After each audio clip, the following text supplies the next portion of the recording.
Bismillahirrahmanirrahim. Assalamualaikum warahmatullahi wabarakatuh.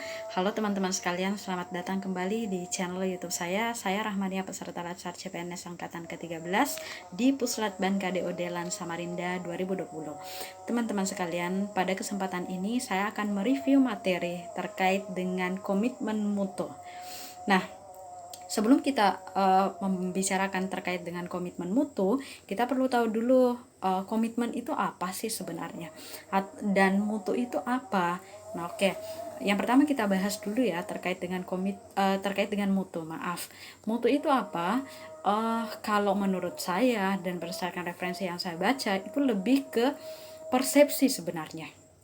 Ya, jadi persepsi orang terkait dengan suatu layanan, suatu produk, suatu barang.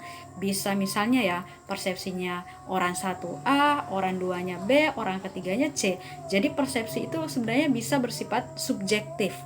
Tetapi di sini bagaimana caranya agar persepsi itu sama untuk semua orang, maka ada kata komitmen di situ ya. Kalau menurut saya ada kata komitmen. Jadi ada persepsi, dan persepsi itu kemudian suatu waktu semua orang akan mengatakan bahwa kualitasnya baik. Jadi kita akan mengarah ke sesuatu, orang mengatakan wah bagus ya.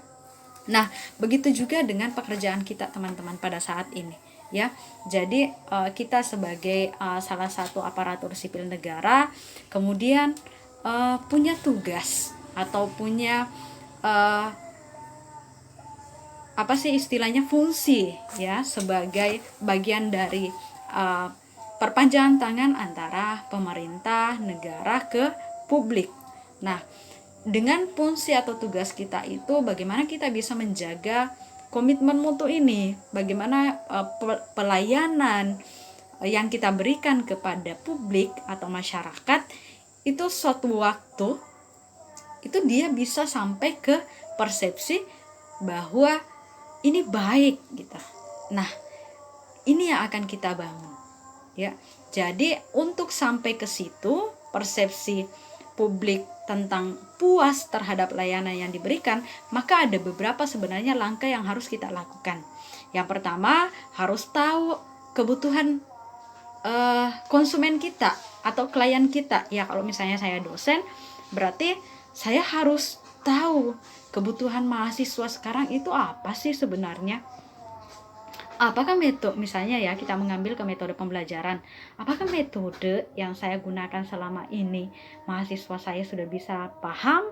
Apakah metode yang saya gunakan pada saat ini mahasiswa termotivasi misalnya untuk belajar? Nah, ini bagaimana caranya untuk mengetahui itu?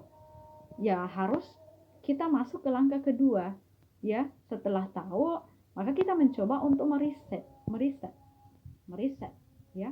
Kita berusaha untuk mencari solusi terbaik dari masalah tersebut agar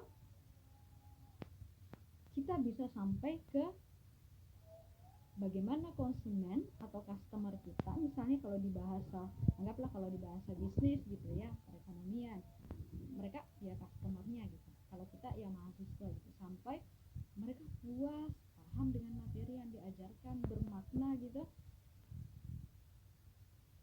Oke, tetapi enggak cukup sampai di situ teman-teman. Kita meriset, kita juga harus mengelola diri kita sendiri ya. Ada namanya pengelolaan SDM. Jadi SDM-nya sendiri harus senantiasa untuk misalnya rajin mengikuti pelatihan, banyak belajar. Karena kalau ini enggak dilakukan juga, maka kita akan kesulitan untuk menginput cara atau metode atau barang yang disediakan ke klien kita. Kalau kita tadi dosen, berarti ke mahasiswa. Jadi dosen apa ya, sekolah, riset lagi, join riset misalnya, dan lain sebagainya. Nah, dengan hal seperti itu ada hal penting juga, ada yang namanya continuous improvement ya. Jadi setelah kita mendapatkan solusi dari permasalahan satu, sempurna.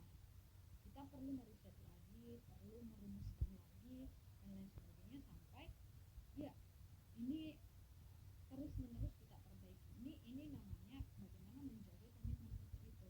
Karena misalnya tuntutan zaman selalu berubah ya, kalau sekarang dosen misalnya, maka ini juga harus kita upgrade kemampuan kita. Yang dulu gaptek ya nggak boleh, karena sekarang zamannya teknologi. Berarti kita harus belajar tentang teknologi. Itu adalah cara kita menjaga komitmen mutu dalam pelayanan terhadap mahasiswa saya dalam belajar. Itu ya teman-teman, mengenai materi tentang komitmen mutu, itu yang bisa saya sampaikan. Lebih dan kurang mohon. Sekian, wassalamualaikum warahmatullahi wabarakatuh. Terima kasih.